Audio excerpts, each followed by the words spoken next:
Video. This is the Rope Masters VideoKast, your source for the best in rope skipping instruction. Hosted by world champion Peter Nestler. Welcome to the premiere of the Rope Masters VideoKast. Each episode is going to be featuring 2 skills. Now, I've done this for a few different reasons. The main one being there are so many different skill levels of people that watch various Rope Masters videos and products. I want to make sure no matter where you are on the skill level spectrum, you're able to learn something from these VideoKasts. And the way we've done this is we're going to break it up into a JV and a varsity section. The JV skill is going to be geared towards those that are either just beginning to jump, you've been jumping a little while, or maybe you do it for a workout and you're looking to add something to your workouts that doesn't take a lot of difficulty but can give you some different variety. So that's what the JV skill will be. The varsity skill is going to be geared towards those that have been jumping a while and you're looking for something that's going to challenge you and help you to increase your skill level. Now, we're going to be having a lot of different people featured in these VideoKasts in the future. We're going to be covering just about every aspect of rope skipping. We'll be doing stuff in single rope, double dutch, Chinese wheel, long rope, partner jumping. There'll be so many different things that we cover that no matter what you're looking to learn, we're going to be able to cover that at some point with these VideoKasts. The JV skill. Criss-Cross is one of the most used skills in rope skipping once you get beyond the basic jump. Now, to do the Criss-Cross, you'll want to start with the ropes behind your back. You're going to drop your arms by your side. You're going to want to pull the rope out in front of you. Now, you do this mainly because you want to have a good motion with the rope while you're jumping. If you start with your hands up high or in various other locations, you're not going to have a very good rotation of the rope while you're doing this trick. So you want to make sure that you have your hands down by your side, arms out in front. Now from here, what you're going to do is you're going to bring your arms down, around, and over your head. Now to do the Criss-Cross, you're going to want to cross your arms right here. Now the goal here is to cross your arms as wide as you can. If you cross in a very small loop, you're going to have a very small loop to jump through. If you cross with a very large loop, you'll have a much larger loop to jump through. Now looking at the 2 of these, I would rather try to jump through the big one. So you want to make sure you cross as big as you can. A good way just to tell that is try to touch your elbows together when you cross. So start with the ropes behind you. Arms dropped, arms out in front. You're going to swing it over and cross and try to catch it under your toes. Now, once you're able to catch it under your toes, you're going to want to try to add a jump. So you're going to come over, cross, try to jump through the loop, and the rope should automatically just go over you if you have a good motion with the rope. So once again, we'll do that with just one jump. Rope behind, arms out in front, go around, cross, and the rope will go over you again. Now from here, there's a couple different things that you can do. First of all, you can either continue jumping in a Criss-Cross, you can come out, or you can come out and then go back into a cross again. Now we'll do the first one where you just stay in a cross. When you come over, cross, and just continue jumping across.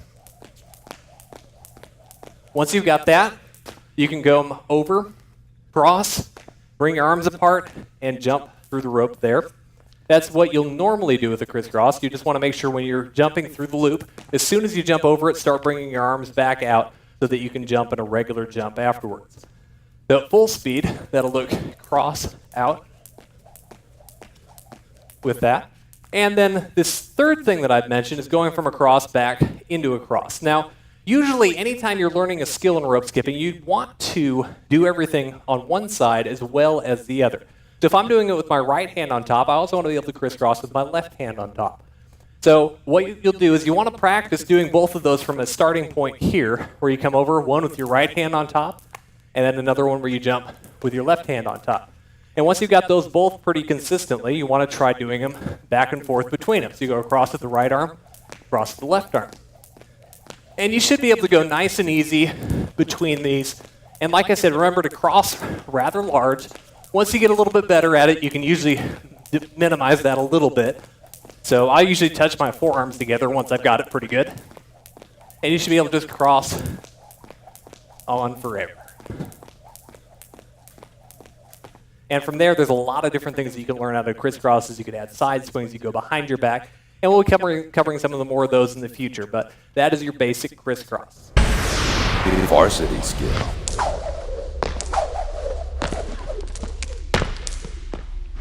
Varsity skill, we'll be doing a backward double under reverse EV Mamba. Sounds a little weird. I don't really know what else to call it. So that's what it will be. Now to do this, we're going to be starting off with a half of a turn, a backward double under crisscross, backward side swing, double under crisscross. Then you'll be doing a reverse Mamba, double under, landing in an EB. Sounds a little complicated. Let's break it down. You're going to start off forward. The first part we're going to be doing a half of a turn into a crisscross.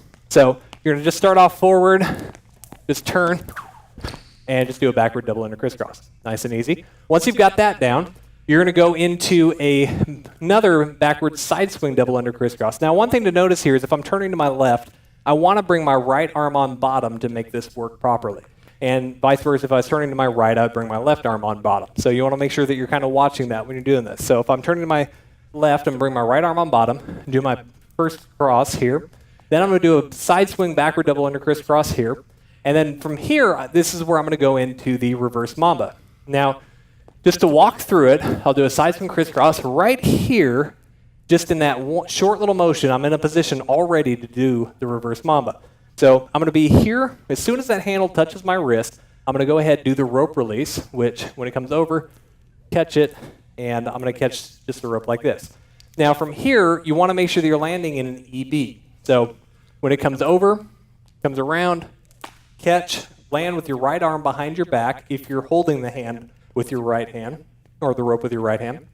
So whatever rope has got the handle in it, that's the arm that's going to go behind your back. So when it comes around, I release, catch, and land with that arm behind my back. Now just to walk through this, I'm going to go ahead and just start with the backwards. I did my turn here, backward, side swing, crisscross, reverse Mamba, catch, land in an EB. Now it's important that you do this skill on the ground a number of times before you do it in double unders. Otherwise, you're going to have the unfortunate situation of whacking yourself really badly with the rope. Done it many times, don't recommend it. So just make sure that you just, when you release the rope, come around, land with that arm behind your back. So you're going to go swing, around, catch, and you're there. Now once you've got that on the ground, nice and easy, try to make sure that you're catching either a handle or very near the handle. I always have a knot in my rope, had it ever since I was a little kid. I'm used to it. I usually catch the rope where the knot is, and it's very close to my handle, so I'm able to catch it and slide directly back out to the handle.